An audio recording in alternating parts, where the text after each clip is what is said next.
3 araw bago namatay si Bobet, nabanggit na may team building sa Aurora, pati na ang umano'y aquatic training. Sabi ko, saan ka? Sabi niya, dorm lang, coach.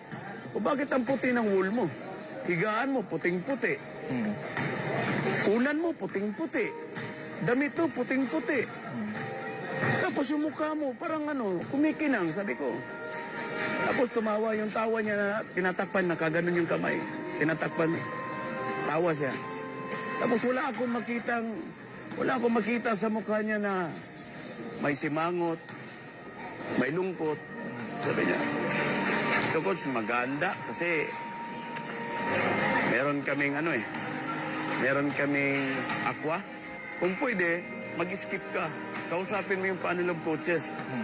Kasi sa tagal ng pagsasama namin, alam ko talagang bigla nawawala yung breathing niyan